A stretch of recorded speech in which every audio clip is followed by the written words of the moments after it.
Hello everyone. आज चलो हम लोग पढ़ने वाले हैं क्लास 11 माइक्रो इकोनॉमिक्स कॉस्ट।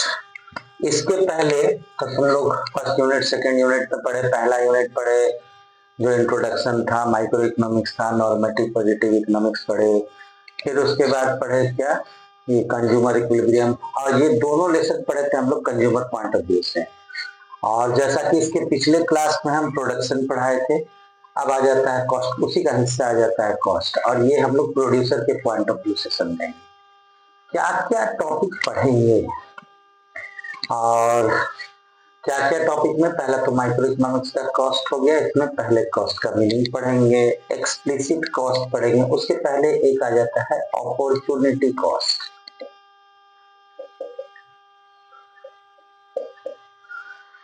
ये करेंगे, ये दोनों को इसी के सेंस में पढ़ेंगे, एक्सप्लिसिट और इम्प्लिसिट को अपॉर्चुनिटी कॉस्ट के सेंस में पढ़ेंगे हम लोग। इसमें क्या होगा, अपॉर्चुनिटी सबका एक एक करके मीनिंग पढ़ेंगे। क्या होता है एक्सप्लिसिट कॉस्ट, क्या होता है implicit cost, short run cost पढ़ेंगे, जैसा कि हम लोग प्रोडक्शन फंक्शन में पढ़े थे।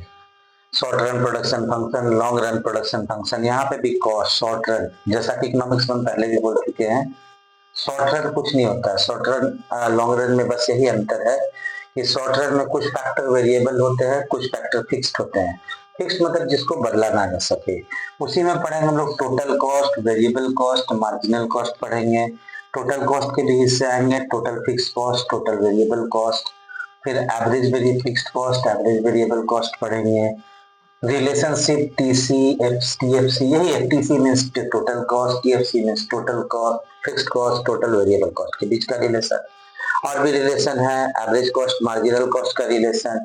ये बिटवीन बीडब्ल्यू हम ऐसे लिख दिए हैं, relationship between average cost, average variable cost and marginal cost and average cost and average variable cost. तो चलो देर नहीं करते हैं और हम लोग क्लास शुरू करते हैं।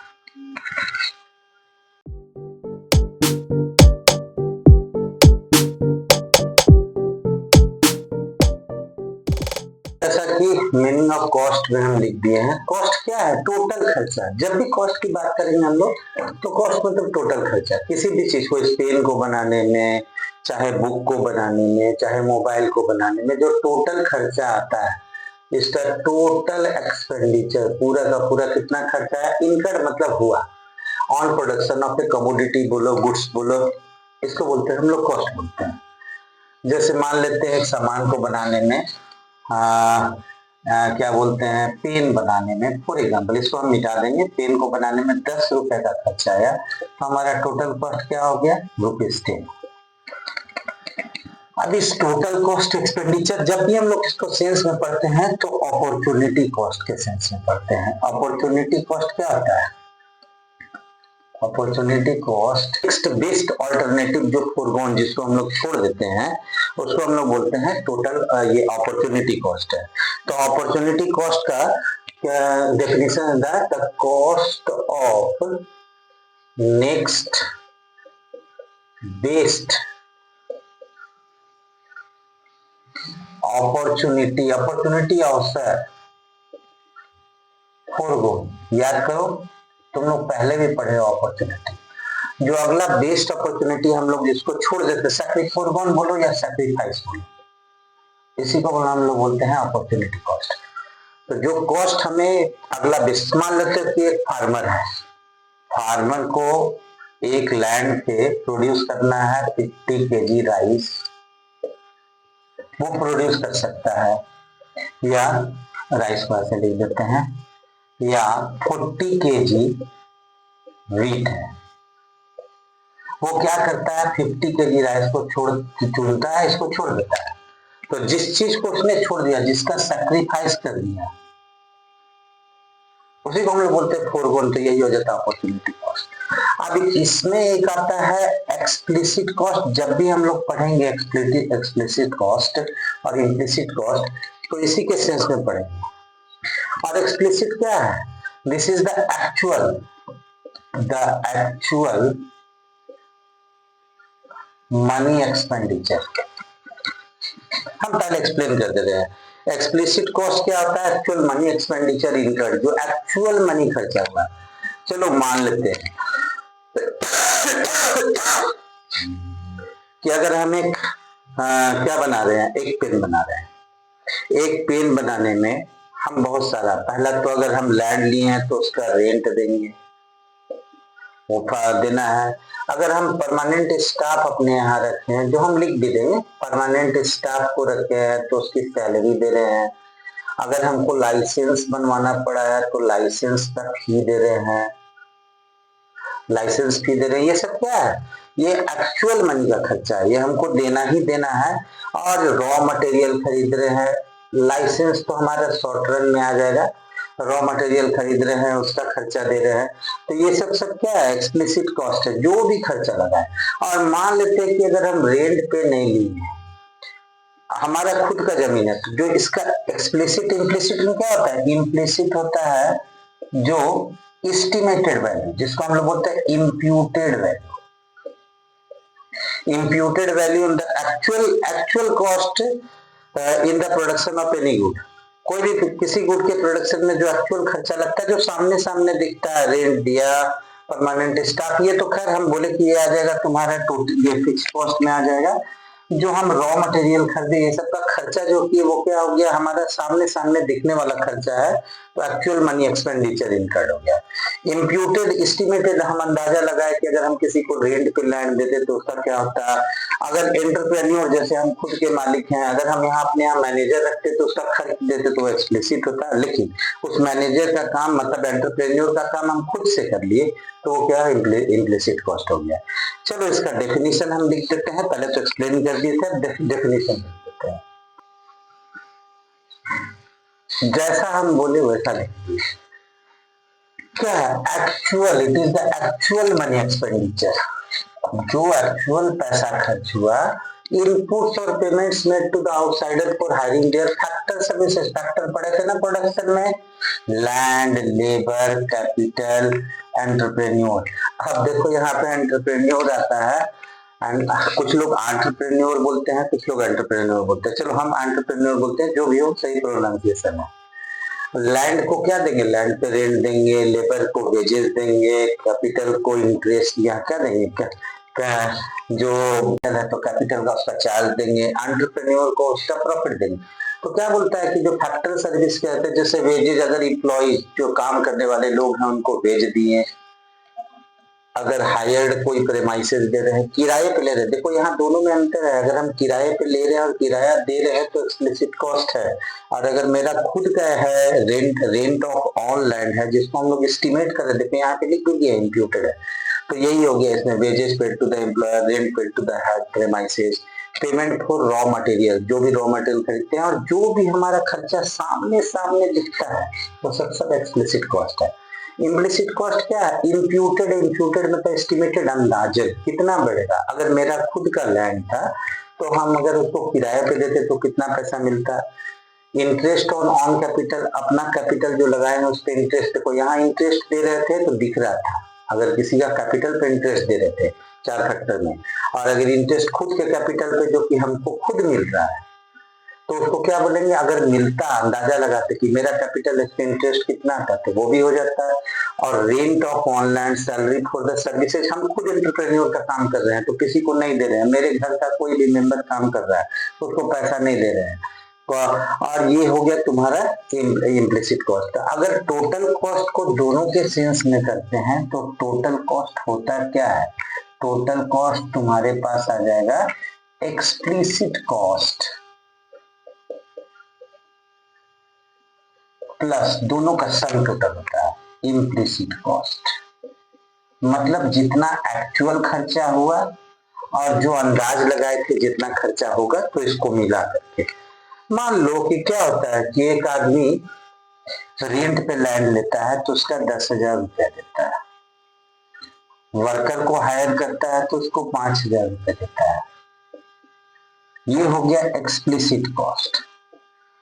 और वही आदमी खुद एंटरप्रेन्योर का सर्विस देता है, और अगर वो मार्केट पे अंदाजा लगाता है तो उसको 20,000 रुपए मिलते। तो ये दोनों को ऐड कर दो, इम्प्लिसिट, ये इम्प्लिसिट हो गया, ये एक्सप्लिसिट हो गया। ऐड करो 10,000, 5, 15,000 और 20, कितना हो जाएगा, उसका टोटल कॉस्ट आ जाएगा 35,000। अच्छा ध्यान देना कि इसमें ये भी है इंक्लूडिंग नॉर्मल प्रॉफिट। उसका जो नॉर्मल प्रॉफिट है तो किसी की नजर में नहीं आता, वो भी इसमें आ जाता है। तो दोनों का क्लियर हो गया, एक्सप्लिसिट कॉस्ट और इम्प्लिसिट कॉस्ट का। एक टेबल के थ्रू हम दिखा दे रहे हैं दोनों का डिफरेंस, जो कि तुम्हारे लिए बेटर होगा कि डेफिनेशन तो हो गया, अब इसका टेबल के थ्रू इसका अगर तुम्हारे पास क्वेश्चन आता है कि differentiate between explicit and implicit cost, तो वो भी हम करके दिखा दे रहे हैं। देखो जैसा बोले उसका दोनों का डिफरेंस लिख दिए, और ये शुरू से अभी तक देखना वीडियो को, तभी समझ में आएगा पूरा। और जितना स्क्रीनशॉट हम समय को दे ही दे देते हैं, स्क्रीनशॉट लेते जाना। तो क्या दिया एक्सप्लिसिट, जैसा बोले थे payment made to the outsiders, जो उसका सर्विस ले रहे हैं तो उसको पेमेंट एक्चुअल है। और ये सेल्फ कॉस्ट क्या, सेल्फ सप्लाई सर्विसेज, मेरा खुद का जमीन है, इस पे अगर हम कर रहे हैं, अगर हम खुद का ट्यूशन पढ़ा रहे हैं, मेरा खुद का अगर एस्टिमेट करें तो उसका जो किराया देना पड़ेगा वही, तो एक अंदाजा लगा दे। ये क्या एक्चुअल में मनी पेमेंट हो रहा है, बाइंग एंड हायरिंग खरीद रहे हैं और किराए पे ले रहे हैं सर्विसेज इनपुट तब, और यहाँ पे इम्प्यूटेड है, अंदाजन है, एस्टिमेट है, नो मनी पेमेंट, यहाँ मनी पेमेंट दिखता ही नहीं है। एग्जाम्पल क्या है, पेमेंट ऑफ वेज, अगर मजदूर अगर लेबर रखते हैं तो उसका मजदूरी दे रहे हैं, रूम रेंट पे लिए तो उसका रेंट दे रहे हैं, इंश्योरेंस लाइफ इंश्योरेंस का इंश्योरेंस जमा कर रहे हैं, प्रीमियम ये हो गया। और ये क्या, इंटरेस्ट ऑन कैपिटल, अपना खुद का कैपिटल हमारा कितना आता है इंटरेस्ट वो देख रहे हैं, रेंट ऑफ ऑन लैंड, अपना लैंड का हमको क्या मिलता है।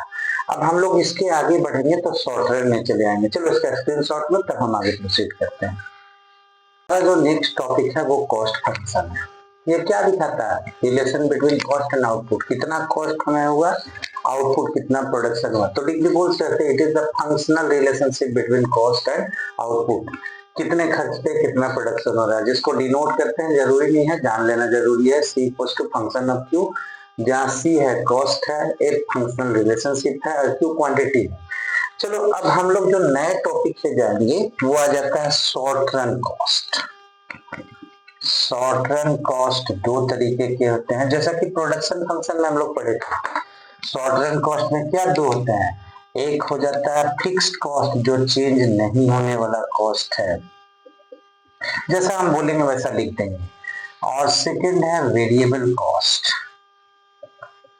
पहले इसको समझ लो। Some costs are which do not change with the level of the output. Output बढ़े घटे उससे कोई संबंध नहीं है, उसको बोलते हैं फिक्स कॉस्ट। और जो वेरिएबल कॉस्ट होता है with the level of output, the cost which changes with the level of output. Production बढ़ा, इसका ये इंक्रीज या डिक्रीज किया, मतलब चेंज आया। फिक्स कॉस्ट मान लेते हैं, कैसे कैसे है, अगर हम रेंट पे कोई जमीन ले रहे हैं तो ये तो हम प्रोडक्शन करें ना करें तो हमको देना ही पड़ेगा, इसका फिक्स्ड में हम चले जाते हैं, फिक्स्ड साइड में। अगर हम लेबर रख रहे हैं, परमानेंट स्टाफ रख रहे हैं, तो उसका हम वेतन दे ही रहे हैं। अगर हमने प्रोडक्शन नहीं भी शुरू किया तो उसको पैसा हमको देना ही देना है। अब इसके बाद अगर लाइसेंस बनवाते हैं, हमारा बिजनेस शुरू हो चाहे नहीं हो, हमारा प्रोडक्शन शुरू हो चाहे नहीं हो, लाइसेंस भी देना ही पड़ेगा। कुछ पुराने जमाने में टेलीफोन हुआ करते थे, अभी भी है, जो उसका परमानेंट फिक्स्ड चार्ज होता है वो भी हो जाता है, जैसे तुम्हारा लैंडलाइन फोन, ये नहीं तुम्हारा मोबाइल फोन नहीं, जो लाइसेंस फी हो गया, और बहुत सारे तरह के खर्चे हैं जो फिक्स हैं, वो बदलते नहीं है। प्रोडक्शन तुम्हारा लाख का हो जाए 2 लाख का, वो खर्चा हो जाएगा। प्रोडक्शन जीरो, जो इनकम लेवल जीरो भी, प्रोडक्शन लेवल जीरो हो तो भी होगा। वेरिएबल कॉस्ट, अगर मान लेते हैं कि हमने क्या रखा है, चेंज होता है, रॉ मटेरियल्स हम खरीद रहे हैं तो उसको जितना ज्यादा खरीदेंगे उतना ज्यादा चार्ज लगेगा। थोड़ा ठीक से लिख देते हैं हम, रॉ मटेरियल खरीद रहे हैं, रॉ पूरा नहीं लिख रहे हैं बिकॉज हम फिर लिखेंगे। रॉ मटेरियल हो गया, कैजुअल स्टाफ हो गया, जितना स्टाफ हम बढ़ाएंगे। कैजुअल क्या होते हैं, कैजुअल जो डेली वेज वर्कर्स होते हैं, अगर आप 4 लाएंगे तो 4 का पैसा देंगे, 10 लाएंगे तो 10 का पैसा लाएंगे। बिजली का बिल, इलेक्ट्रिसिटी जितना खपत करेंगे, जितना देर जलाएंगे उतना बिल आएगा, तो ये सब, और मोबाइल का बिल आ जाता है, ये सब सारे आ जाते हैं वेरिएबल कॉस्ट में। तो जैसा हम बोलते हैं उसको लिख देते हैं, लेकिन पहले ये भी जान लो, इसका स्क्रीनशॉट लेके जाना। क्या हम लोग जानते हैं, जब टोटल कॉस्ट क्या होता है, दोनों का सम होता है, उसी में हम लोग टोटल कॉस्ट में पढ़ेंगे total fixed cost, total variable cost पड़ेगी। हमारा फॉर्मूला जो बनेगा टोटल कॉस्ट का हो जाएगा total fixed cost plus total variable cost. हम सारा पहले लिख दे रहे हैं, फिर 1 by 1 करेंगे। टोटल जितना भी फिक्स्ड कॉस्ट आएगा, इसका डायग्राम भी बनेगा, इसका भी डायग्राम बनेगा। इसमें एवरेज फिक्स्ड कॉस्ट भी आएगा, इसमें एवरेज वेरिएबल कॉस्ट भी आएगा। चलो आगे एक एक करके आते हैं। तो जैसा बोले थे वैसा ही लिख दें, टोटल फिक्स्ड कॉस्ट और फिक्स्ड कॉस्ट। तो these are those cost which don't vary और चेंज। वेरी करना मतलब चेंज करना directly with the level of output. Output बदले, घटे, बढ़े, इंक्रीज हो, डिक्रीज हो, से कोई मतलब नहीं है, वो खर्च करना ही करना है। रेंट देना ही देना है, लाइसेंस फी देना ही देना है, परमानेंट स्टाफ का वेतन देना ही देना है। और इसके नाम भी है, डिफरेंट नेम्स है। सप्लीमेंट्री कॉस्ट भी बोलते हैं, ओवरहेड कॉस्ट भी बोलते हैं, इनडायरेक्ट कॉस्ट भी बोलते हैं, जनरल कॉस्ट जनरली जो लगेगा, और अनअवॉइडेबल जिससे बचा ना सके। ये remains the same even at zero level. अगर हम लोग इसका शेड्यूल बनाएंगे, total fixed cost schedule, schedule means table, कुछ लोग स्केड्यूल भी बोलते हैं, खैर अलग अलग बात है। तो कैसे बनाएंगे, टोटल यूनिट ऑफ आउटपुट लिख देते हैं, यहां टोटल फिक्स्ड कॉस्ट डायरेक्ट लिख देते हैं। जीरो लेवल, अभी बिजनेस शुरू, प्रोडक्शन नहीं शुरू किए हैं, रेंट देना ही देना है, परमानेंट स्टाफ मतलब सारे फैक्टर्स ऑफ प्रोडक्शन का देना है। एक यूनिट भी प्रोड्यूस किए तो 10 का खर्चा, 2 यूनिट भी प्रोड्यूस किए तो 10 का खर्चा, 3 भी किए तो 10 का खर्चा, 4 भी किए तो 10 का खर्चा, 5 भी। ध्यान देना, एक हाइपोथेटिकल वैल्यू है, हम यहाँ चाहें तो 15 भी दे सकते हैं, 20, एक अजम्पशन है, लेकिन तुमको समझने में प्रॉब्लम नहीं आएगा इस वजह से। एक्चुअली ऐसा होता है क्योंकि अभी तो हमने प्रोडक्शन वास्तव में जो शुरू नहीं किया, हम पढ़ा रहे हैं। तो देखो, एक भी अगर इसका शेड्यूल बनेगा तो कैसे बनेगा, देखो अगर डायग्राम बनेगा तो डायग्राम यहाँ पे लिख दे रहे हैं, डायग्रामेटिक रिप्रेजेंटेशन, डायग्रामेटिक रिप्रेजेंटेशन।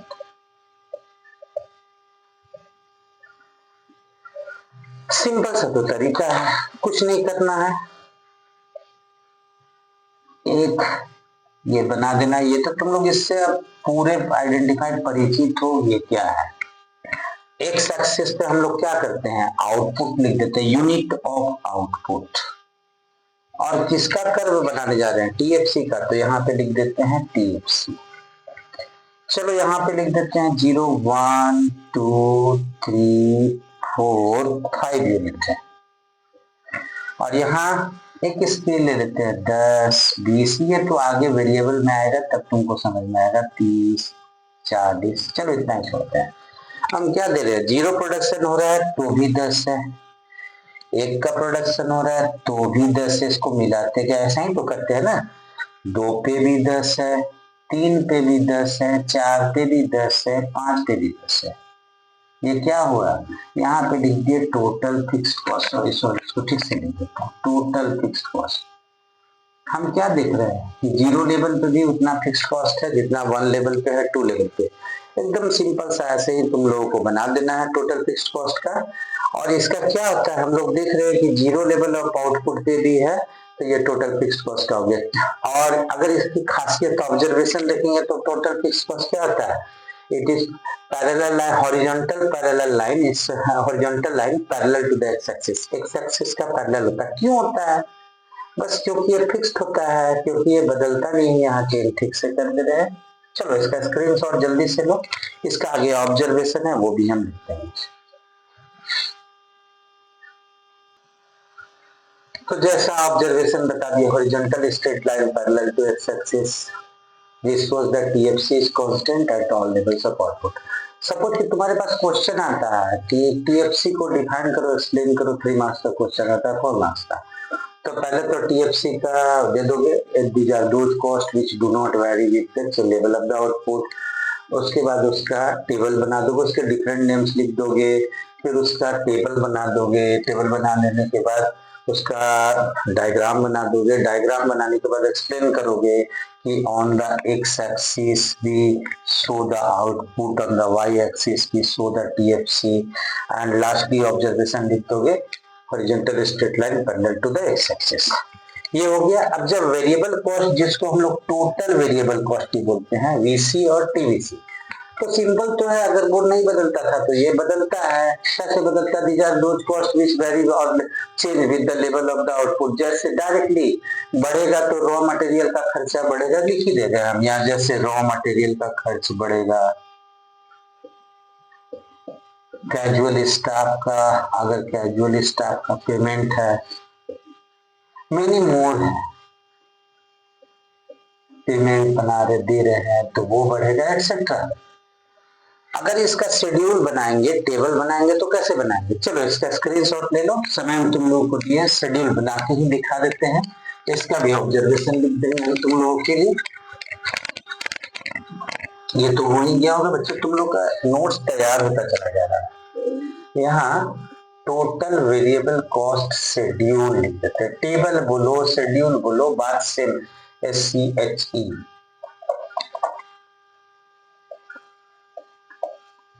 अगर स्पेलिंग कहीं मिस्टेक होता है तो बोलना। अब वही यहाँ पे जैसे यूनिट ऑफ आउटपुट लिखे, यहाँ आउटपुट लिख के यूनिट भी लिख दिए। इधर क्या लिख दिए हम लोग? टोटल वेरिएबल कॉस्ट लिख दिए। इसका भी यूनिट लिख दिए, रुपीज में आया या जो भी आया। यहाँ वही करते गए जो सेम टेबल था, 0 1 2 3 4 5 6 7 तक चले गए। बढ़ाने का जरूरत है तो बढ़ा देंगे। 0 पे क्या खर्चा रहता है? 10 रुपए का, तो यहाँ नहीं आएगा। यहाँ 10 के बजाय यहाँ पे 0 आएगा, क्योंकि ये है वेरिएबल कॉस्ट है। हम जानबूझ के फिक्स कॉस्ट लिखे थे, ये फिक्स नहीं है। 0 लेवल पे अगर हम कैजुअल लेवल लाए ही नहीं है, बिजली का बिल बढ़ा ही नहीं है, रॉ मटेरियल का चार्ज दे नहीं, तो कोई भी वेरिएबल कॉस्ट नहीं है। मान लेते सब एज्यूम है, 1 यूनिट पे 10 का खर्चा, 2 यूनिट पे 18 का खर्चा, 3 यूनिट पे 24 का खर्चा, 28 हो जाएगा, 28 के बाद 32 हो जाएगा, फिर 36 हो जाएगा, यहाँ 40 कर देते हैं। सामने दिख रहा है, वेरी कर रहा है, चेंज कर रहा है। हम चाहें तो कोई दूसरा वैल्यू भी ले सकते हैं, 5 10 15 20, 3 2 पे 3 3 पे 24, 4 पे 28, 5 पे 32, 6 पे 36 कर दिए। इसको मिलाते चले जाते हैं। 6 पे 36 कर दिए, 36, और ये हो गया 30। अगर इसका ग्राफ बनाएंगे तो हमारा ग्राफ कैसा बनेगा? देखो यहाँ देख लेते हैं। ग्राफ बनाएंगे तो यहाँ लिख देंगे डायग्राम, TBC डायग्राम, या चाहो तो लिख सकते हो डायग्रामेटिक रिप्रेजेंटेशन, वही सेम। अच्छा, एक और खास बात, हम तो बना रहे हैं फ्री हैंड से बना रहे हैं, तुम लोगों को फ्री हैंड से नहीं बनाना है, स्केल और पेंसिल की मदद से।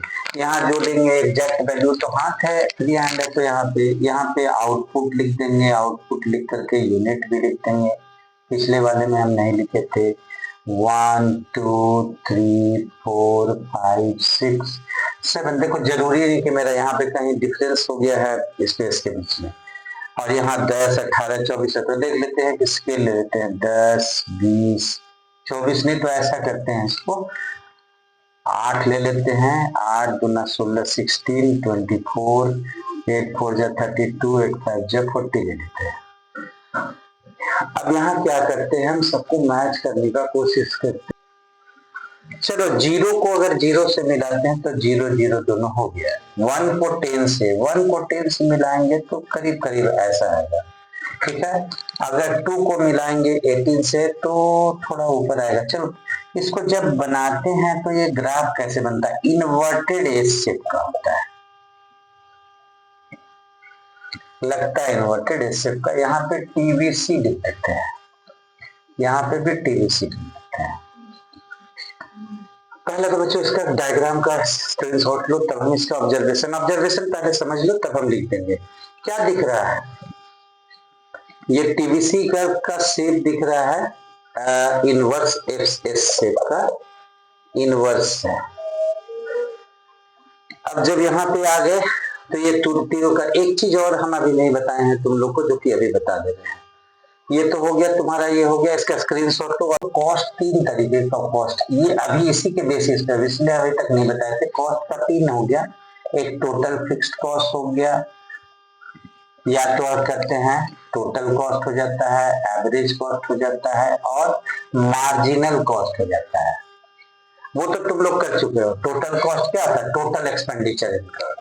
एसी क्या आ जाएगा? Per unit cost. अब सोचो, अगर हम कोई सामान बना रहे हैं, 100 सामान बना रहे हैं, इसको बनाने में हमारा खर्चा आ रहा है 2000 रुपीज का। मेरा एवरेज कॉस्ट क्या आ जाएगा? Total cost divided by the quantity कर दी, इसको लिखते भी है टोटल कॉस्ट बाय क्वांटिटी। हमारा टोटल कॉस्ट 2000 हुआ, क्वांटिटी थे मेरे पास 100।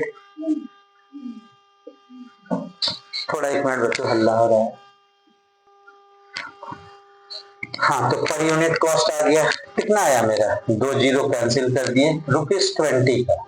मार्जिनल कॉस्ट क्या होता है? एक एडिशनल यूनिट बनाने पे एक एडिशनल कितना खर्चा हुआ। तो एडिशनल कॉस्ट अभी हम लोग गए नहीं है मार्जिनल कॉस्ट में।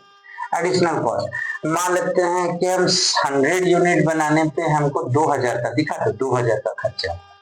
अगर हम 101 नंबर का यूनिट बना रहे हैं, हमको 200 रुपए का खर्चा हुआ। देखो तो कितना है यहाँ पे अंतर, डिफरेंस कितना है? 200 रुपए का ना डिफरेंस है। तो मार्जिनल कॉस्ट एक एक्स्ट्रा यूनिट बनाने में कितने रुपए का एक्स्ट्रा खर्चा है? 200 रुपए का खर्चा है। इसको बोलते हैं मार्जिनल कॉस्ट 200।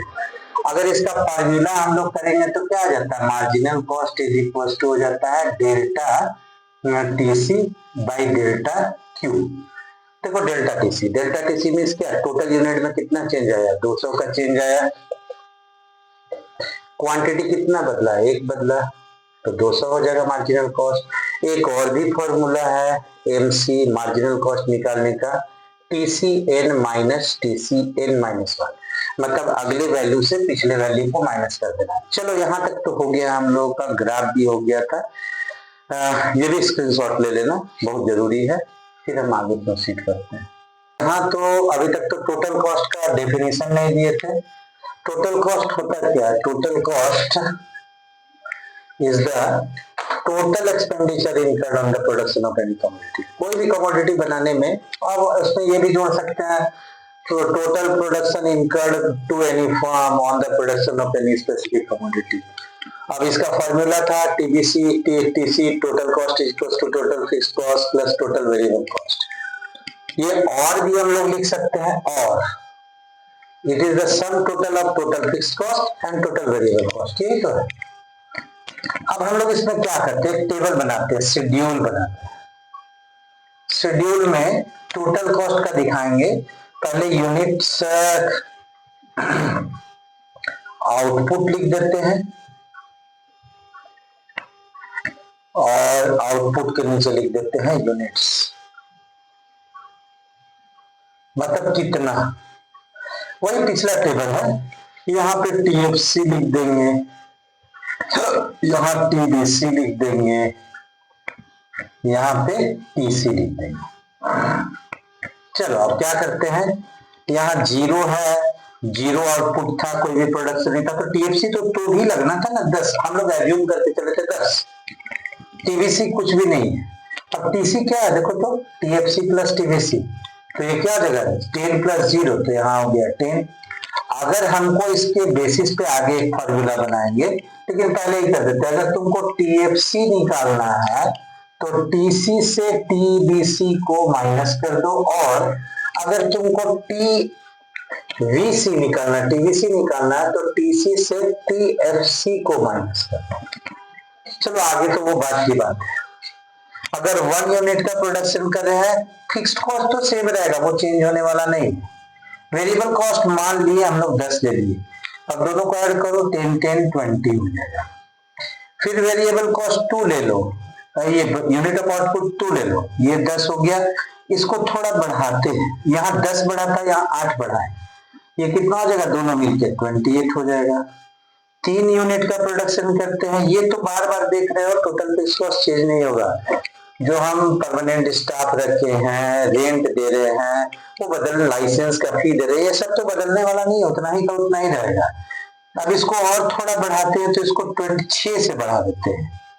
और देखो पहले बहुत तेजी से बढ़ रहा था, अब यहाँ धीमा, स्लोप धीमा हो गया।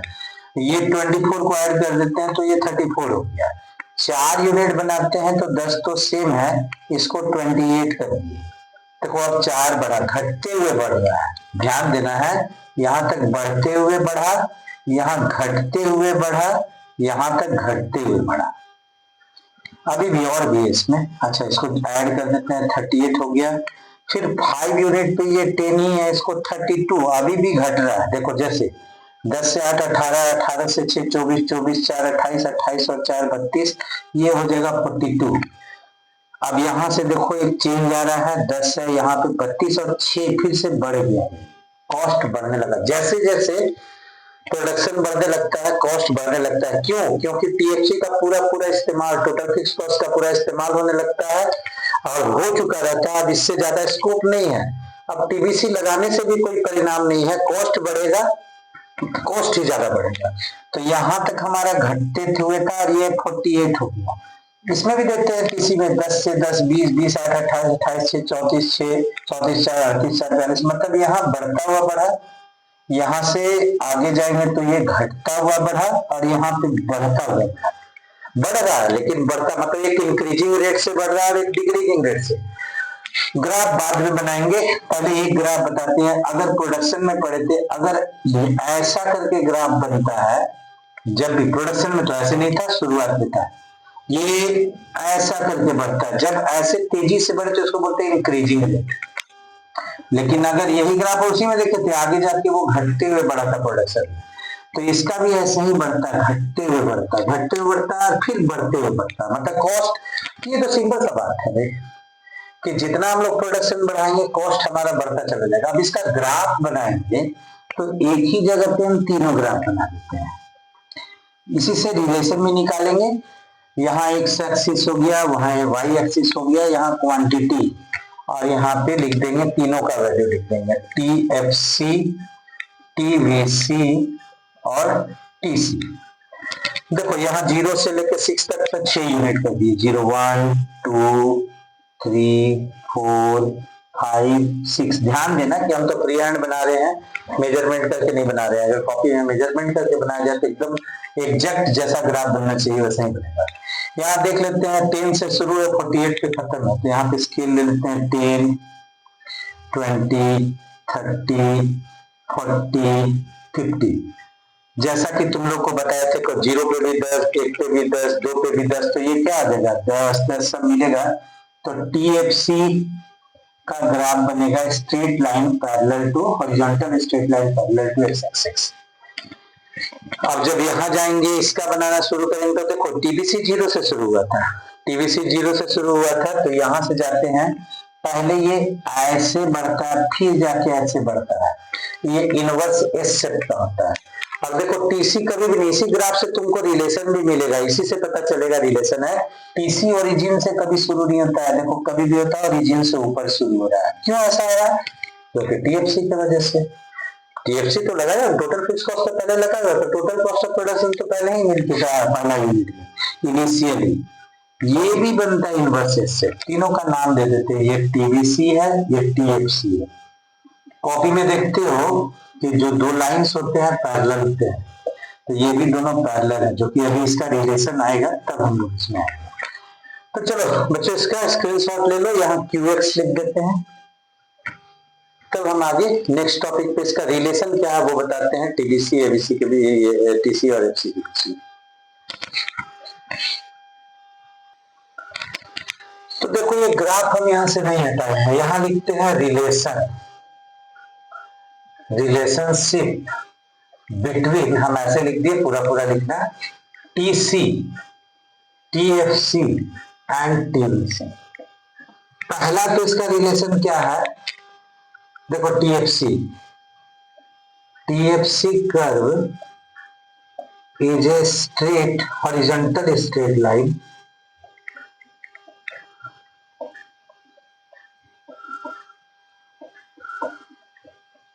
किसके पैरेलल है? एक्स एक्सिस के पैरेलल है, parallel to X axis, X axis का ये पैरेलल है पहला, and it remains constant. Constant का मतलब ये होता है जो चेंज ना। दूसरा देखो, ग्राफ से ही सारा रिलेशन आएगा। TFC, TVC, not TFC, TVC and TC curve are inversely set. Inverse set बोला था ना कि अगर इसका आईना में देखा जाए तो इनवर्स उल्टा इसके जैसा दिखेगा। देखो यहां से क्या कर रहा है, डिक्रीजिंग है, ये तो अगला पॉइंट है, इंक्रीजिंग ए सेट। क्यों होता है ऐसा? बिकॉज इनिशियली बोथ क्या करते हैं, बोथ इंक्रीज हो जाते हैं डिक्रीजिंग रेट से, both increase at decreasing rate, मतलब घटता हुआ रेट से बढ़ता है, देन एट कांस्टेंट रेट। देखो यहां जाके थोड़ा सा लग रहा है कि कांस्टेंट हो गया है, constant rate, and finally at increasing rate, मतलब कॉस्ट अब बढ़ने लगा, बड़ी तेजी से बढ़ने लगा। इसलिए बढ़ा क्योंकि अब हमारा पूरा टोटल ये क्या बोलते हैं, फिक्स्ड फैक्टर समाप्त हो चुका है, वेरिएबल फैक्टर उसको पूरा पूरा यूज नहीं करने पा रहा है। एंड ये ऐसा क्यों होता है, यहां लिख देते हैं, due to law of variable proportion. पढ़े थे तुम लोग 10th क्लास में, सॉरी प्रोडक्शन वाले क्लास में, वेरिएबल प्रोपोर्शन। वेरिएबल प्रोपोर्शन में क्या पढ़ते थे, ये ना पढ़ते थे कि पहले इंक्रीजिंग रेट से बढ़ता है, प्रोडक्शन में उल्टा है, पहले बढ़ता है इंक्रीजिंग रेट से, तब डिक्रीज कांस्टेंट रेट से, तब डिक्रीजिंग रेट से, यहाँ उल्टा है। तीसरा क्या है, देख लो दोनों के बीच का दूरी सेम है एट जीरो आउटपुट, आउटपुट मतलब प्रोडक्शन, एट जीरो आउटपुट क्या है, TC is equal to TFC।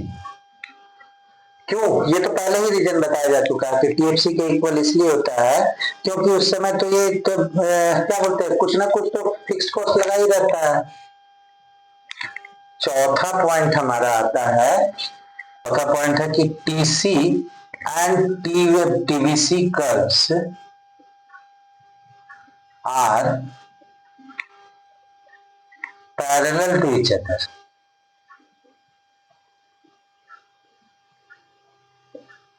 इतना लिख दोगे काम चल जाएगा। इसका रीजन बता दे रहे हैं, बिकॉज ऑफ दिस TFC, क्योंकि TFC जो हम लोग टेबल पढ़ाए थे, देखे थे, उसमें एक एग्जांपल वहां पे कर दे रहे हैं कि 0 यूनिट था, 0 TFC था, 0 ये 10 TFC था, 0 TVC था, तो ये 10 था।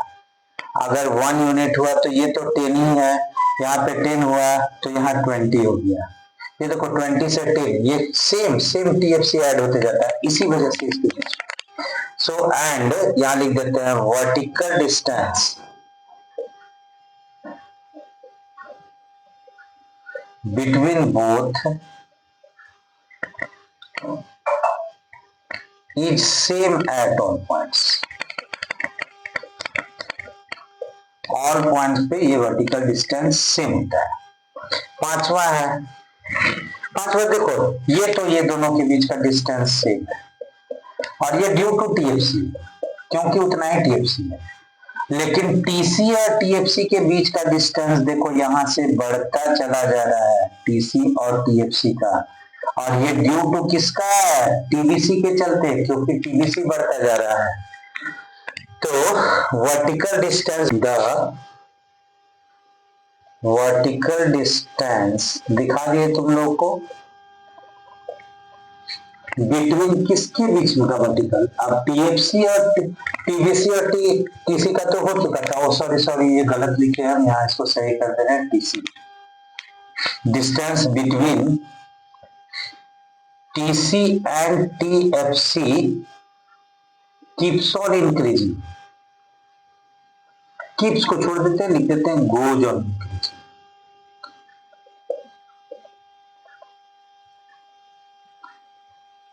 ड्यू टू, किसके चलते? टीबीसी की वजह से। टीबीसी बढ़ता जा रहा है, आगे बढ़ता चला जा रहा है। तो चलो ये भी तुम्हारा ये रिलेशन हो गया, relationship between TC, TFC and TBC. तो ये पार्ट भी हमारा फिनिश हो गया। नेक्स्ट टॉपिक की तरफ हम लोग प्रोसीड करते हैं। अब हमारा अगला टॉपिक आता है एवरेज कॉस्ट। एवरेज कॉस्ट को हम लोग बोलते हैं पर यूनिट कॉस्ट। मतलब क्या हो जाएगा? Average cost is equal to total cost by quantity. Suppose कि हम 100 यूनिट्स का प्रोडक्शन किए और हमारा खर्चा आया ₹10 का। 100 यूनिट का, 100 यूनिट के प्रोडक्शन में हमें 10 रुपए का खर्चा हुआ। 1 यूनिट का कितना खर्चा हुआ? यही 1 यूनिट का तो 100 डिवाइडेड बाई 10। 1 यूनिट बनाने में हमें 10 रुपीज का, यही एवरेज कॉस्ट है। अब एवरेज कॉस्ट के भी 3 पार्ट हो जाते हैं। एक एवरेज फिक्स्ड कॉस्ट है, एक एवरेज वेरिएबल कॉस्ट है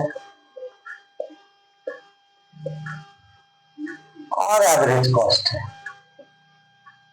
एवरेज टोटल कॉस्ट भी बोल सकते हैं। अब सोचो क्या होगा अगर एवरेज फिक्स्ड कॉस्ट हम लोग पढ़े थे, टोटल फिक्स्ड कॉस्ट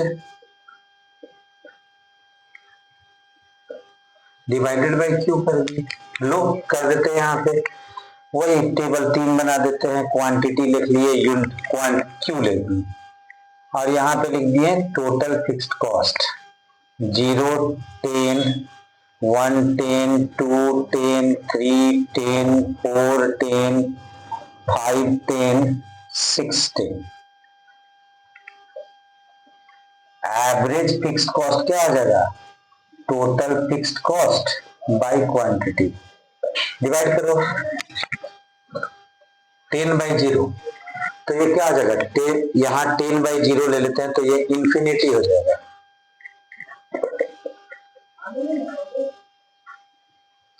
जब भी कोई वैल्यू 0 से डिवाइड होता है तो इंफिनिटी हो जाता है, अनंत। यहाँ 10 बाई 1 हो गया 10, यहाँ 10 बाई 2 हो गया 5, पर यूनिट का खर्चा 5। यहाँ 10 बाई 3 तो पर यूनिट का खर्चा, पर यूनिट फिक्स्ड कॉस्ट हो जाता है एवरेज फिक्स्ड कॉस्ट 3.3। यहाँ 10 बाई 4 तो ये हो जाएगा 2.5। यहाँ 10 बाई 5 तो ये हो गया 2 और 10 बाई 6 हो जाएगा तो हो जाएगा 6 बन जा 6, मतलब अबाउट 1.6 हो जाएगा। ठीक है। अगर तीनों का हम ग्राफ एक ही जगह बना देंगे, एवरेज वेरिएबल कॉस्ट, फिर यहाँ क्वांटिटी लिख दे रहे हैं, यहाँ टोटल वेरिएबल कॉस्ट। क्या होता है? एवरेज वेरिएबल कॉस्ट हो जाता है total variable cost divided by quantity. यहाँ 0, 0 तो ए टीबीसी है ना, एवरेज वेरिएबल कॉस्ट। ये 0 बाई 0 तो हो जाएगा 0, इसे फॉर्मूला को तो लगा दिए। फिर 1 है तो 10 था तो 10 बाई 1 हो जाएगा इक्वल टू 10। वही सेम है यहाँ पे, लेकिन बढ़ेगा। यहाँ 18 था तो 18 बाई 2 9, 3 था तो 24 था तो 24 बाई 3 तो 8। देखो घटता जा रहा है दोनों केस में, फिक्स कॉस्ट भी घट रहा है, average fix cost, average variable cost भी घट रहा है। 4 था तो ये 28 था तो 28 बाई 4 तो 7 हो गया। 5 था तो ये 32 था तो 32 बाई 5 हो जाता था, 5 6 जा 30, 5 4 जा, और 6 था तो ये हो जाता था 38, तो ये 38 डिवाइडेड बाई 5, 5 7 जा 35, 6 7.6। दोनों केस में क्या देख रहे हैं? दोनों केस में एवरेज, चाहे एवरेज फिक्स कॉस्ट हो चाहे एवरेज वेरिएबल कॉस्ट हो, दोनों डिक्रीज करता हुआ जा रहा है। और एवरेज टोटल कॉस्ट जो फॉर्मूला यही है, TC total cost divided bye Q. यहाँ क्यू इसी दोनों का मदद ले लेते हैं। क्यू हो गया क्वांटिटी, यहाँ पे यूनिट नहीं लिखते हैं, Q यूनिट यहाँ लिख दे रहे हैं, यहाँ पे भी Q यूनिट लिख दे रहे हैं। अब यहाँ टोटल कॉस्ट लिख दे रहे हैं हमको, और यहाँ टोटल ये एवरेज कॉस्ट लिख रहा है। तीनों केस में देखोगे घटता हुआ स्पीड में जाएगा, 0 है तो भी 10 है। हम लोग क्या कहते हैं, टोटल फिक्स कॉस्ट और टोटल वेरिएबल कॉस्ट जोड़ते जाओ, 10 + 0 10 हो गया, और 10/0 हो गया यहाँ पे, ये भी इंफिनिटी हो गया। दूसरे केस में देखो टोटल फिक्स कॉस्ट 10 है, टोटल वेरिएबल कॉस्ट 10 है, तो ये कितना हो जाएगा, 20 हो जाएगा, और 20 ÷ 1 हो जाएगा तो 20 हो जाएगा। तीसरा केस में देखो क्या है, 3 पे 10 है टीएफसी, अच्छा 2 पे जाएंगे ना, 2 पे 10 है टीएफसी और 2 पे टीबीसी है 18, तो दोनों को जोड़ दिए तो कितना हो गया हमारा, 28 हो जाएगा, 28/2 हो जाएगा 40। 3 पे चले जाओ, इधर देखना भी नहीं, टीएफसी तो 10 का 10 है, 24 + 10 तो 34, 24 + 10 34, 34 को 3 से डिवाइड करो, 11.3। 4 में चले जाओ, 28 + 10 28, 28/4 तो 7। अब देखो जो चलता चला जा रहा है उसी में दिख रहा है कि घटता हुआ चला जा रहा है। 5 पे चले जाओ, ये 32 और 10 हो जाएगा 42, और 42/5 क्या हो जाएगा, 5 8 जा 40, 8.4, और 6 पे चले जाओ, 38 + 10 हो जाएगा 48, तो 48/6 कितना हो जाएगा, 8 हो जाएगा। देखो घटता बढ़ता यहाँ पे भी दिख रहा है, देखो यहाँ सारा डिक्रीज करता हुआ है और यहाँ इंक्रीज कर दिया है, यहाँ पे देखो यहाँ घटता हुआ चला जा रहा है। तो पहले तो इसका स्क्रीनशॉट लो बच्चों, तब उसके बाद इसका कर्व बना के इसमें दिखाएंगे। इसको हम छोड़ दिए। एवरेज कॉस्ट को हम लोग डिफाइन कैसे कर सकते हैं, average cost is the per unit, जो लिखे थे हम उसको थोड़ा लंबा लिखते थे, per unit cost of production, it is calculated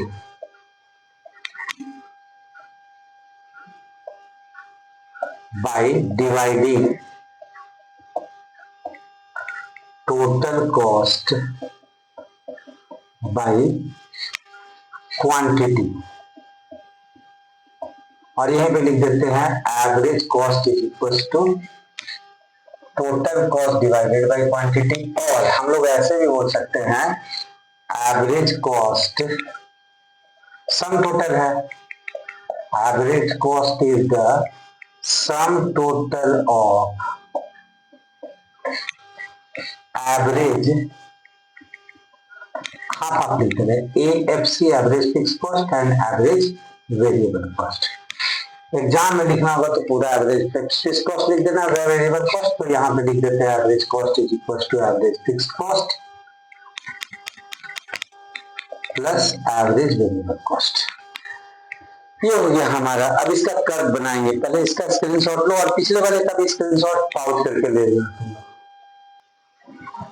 अगर एएफसी कर्व का ग्राफ बनाएंगे, वो तो टेबल था, ग्राफ ऑफ एएफसी कर्व, तो जब भी एएफसी कर्व का ग्राफ बनता है, अगर Q यहाँ नहीं, Q के बजाय बेटर होगा कि यहाँ आउटपुट लिख दो, यहाँ पे एवरेज फिक्स कॉस्ट है इसलिए ऐसे y एक्सिस x एक्सिस, और इसको यहाँ लिख देते हैं average fix cost. Average fix cost slopes downward,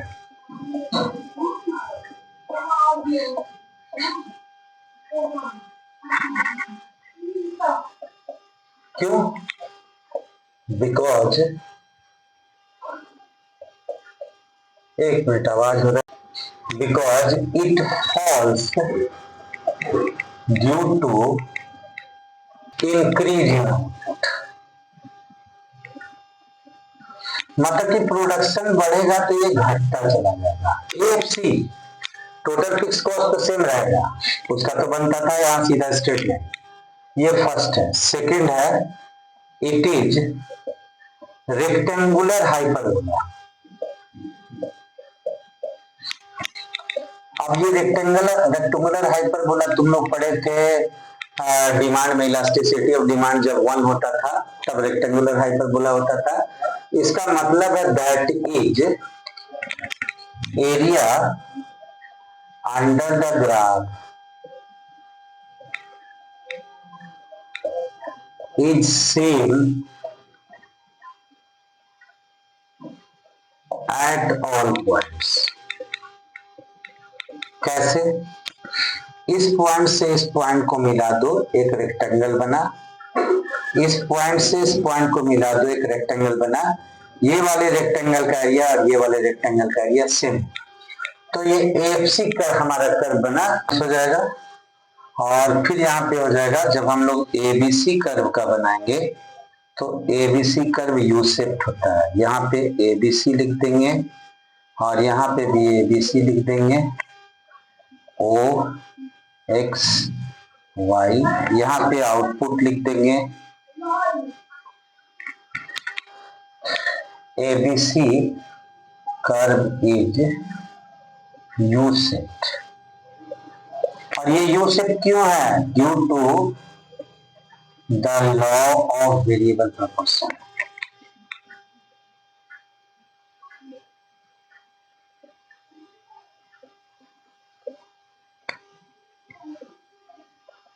अगर हम लोग यहाँ पे एबीसी और एसी भी कर दे रहे हैं तो एसी का कर्व भी यू शेप्ड हो जाएगा, लेकिन ये ऑलवेज एबीसी कर्व के ऊपर रहेगा, हमेशा ऊपर रहेगा। तो चलो इसका स्क्रीनशॉट ले लो, तब हम लोग तीनों का रिलेशन।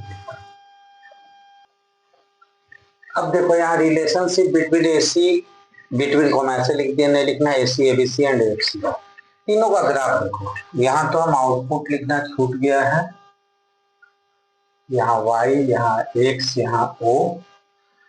ये AFC का कर्व जैसा बताए थे रेक्टेंगुलर हाइपरबोला, ABC का कर्व यू शेप्ड और AC का भी कर्व का ये शेप यू शेप्ड है। पहला तो तुम देखो कि AC curve will always like above the ABC curve, हमेशा। अब क्यों ऐसा? बिकॉज ये तो दोनों का सम है ना, इसको जोड़ो तो हमेशा इससे ज्यादा आएगा। It includes ABC, it includes ABC and AFC at all. जितना भी लेवल आउटपुट में दो जोड़ते जाते हैं, दोनों को जोड़ते जाते हैं, भाई दो चीज का सम जो होगा तो उससे ज्यादा ना होगा। सेकंड है AFC curve can never touch X axis as TFC can never be zero. देखो ये जो AFC कर्व है कभी भी एक्स एक्सिस को नहीं छुएगा और वाई एक्सिस को भी नहीं छुएगा। उसका भी रीजन इसलिए क्योंकि TFC तो कभी जीरो होता ही नहीं है, टोटल फिक्स तो लगा ही हुआ 10 10 10 10 लगा हुआ था। दूसरा है नेवर टच वाई एक्सिस, क्यों? Zero level of output TFC positive होता है, आउटपुट जीरो भी है तो 10 रुपए का खर्च हमें TFC हो रहा था। तो यहाँ पे भी ये हो गया इसका कि ना तो एक्स एक्सिस को टच करेगा ना तो वाई एक्सिस को टच करेगा। हाँ, ABC reaches it's minimum point कहाँ पे है? B, जहाँ पे ABC और AFC एक दूसरे को इंटरसेक्ट कर रहा है at a level of output lower than that of AC से। देखो AC का ये लोएस्ट पॉइंट है और AC क्यों ऐसा है? क्योंकि अभी भी स्टिल फॉलिंग है, बिकॉज ऑफ फॉलिंग AFC गिरता है, इसीलिए AC भी गिरता जा रहा है। इसीलिए ABC क्या अपने मिनिमम पॉइंट पहुंचता है जहां दूसरे को इंटरसेक्ट करता है। फिर जैसे जैसे आउटपुट प्रोडक्शन बढ़ाओगे AC और ABC का कर्व क्या होगा? देखो AC और ABC का कर्व का डिस्टेंस बढ़ता चला जाएगा, ये ऐसा हो जाएगा। और ये ऐसा इसलिए है क्योंकि they never intersect each other, दोनों एक दूसरे को काट ही नहीं सकता है। और it happens because the vertical distance between them, दोनों के बीच का वर्टिकल डिस्टेंस क्या है? AFC की वजह से है। तो देखो हमारा पूरा एवरेज कॉस्ट भी खत्म हो गया, एवरेज वेरिएबल कॉस्ट भी खत्म हो गया, एवरेज फिक्स कॉस्ट भी खत्म हो गया। इसका स्क्रीनशॉट लो, लास्ट मार्जिनल कॉस्ट की तरफ बढ़ते हैं। ये हमारा अभी तक तो एवरेज कॉस्ट हो गया, टोटल कॉस्ट हो गया बच्चों। अब हमारे पास मार्जिनल कॉस्ट बचेगा, इसके लिए एक सेपरेट क्लास का जरूरत है। तो हम अगला एक और क्लास करेंगे, उसमें मार्जिनल कॉस्ट का पूरा फिनिश हो जाएगा। उसमें मार्जिनल कॉस्ट का रिलेशन भी आएगा कि क्या रिलेशन है AC, MC और ये वेरिएबल कॉस्ट का, फिक्स्ड कॉस्ट का, ये सारा का सारा रिलेशन हम लोग देखेंगे। तो आज का क्लास यहीं खत्म करते हैं। अगर लगता है कि सर के पढ़ाने से समझ में आ रहा है, तुम लोगों को कुछ फायदा हो रहा है, तो लाइक जरूर करना, कमेंट जरूर करना, और जो लोग नए हो वो सब्सक्राइब कर देना। जितना ज़्यादा सब्सक्राइब होगा मेरा भी बूस्टअप होगा, हमको इंसेंटिव मिलेगा, थोड़ा सा प्रेरणा मिलेगा कि हम ज़्यादा से ज़्यादा बनाएं। सेपरेटली वीडियो भी बना दिया करते हैं जिस टॉपिक पे बनाना। ठीक है बच्चों, इतना करने के बाद